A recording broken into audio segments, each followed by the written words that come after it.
Aujourd'hui, malheureusement, un nouveau scandale secoue nos écoles et rappelle tragiquement les événements que la France a juré de ne jamais oublier.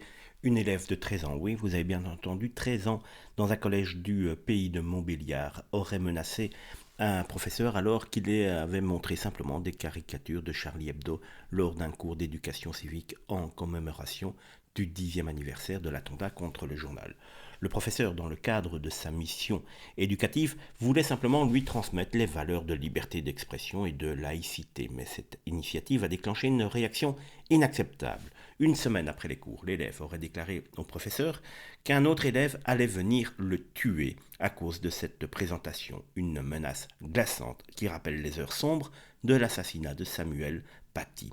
Face à cette situation, l'enseignant a porté plainte et il a bien fait. Et l'élève a été entendu par le procureur de la République de Montbéliard. Aujourd'hui, elle est poursuivie pour menace de mort sur une personne chargée d'une mission de service public. Une mention a été inscrite sur son casier judiciaire. Elle a été exclue provisoirement de l'établissement. Mais est-ce alors suffisant?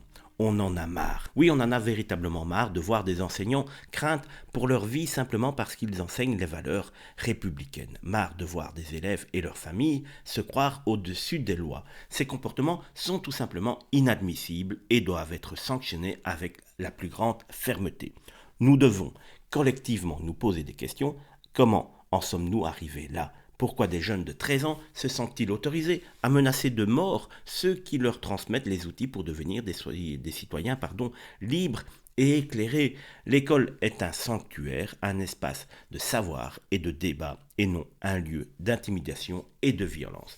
Les enseignants méritent notre respect et notre soutien.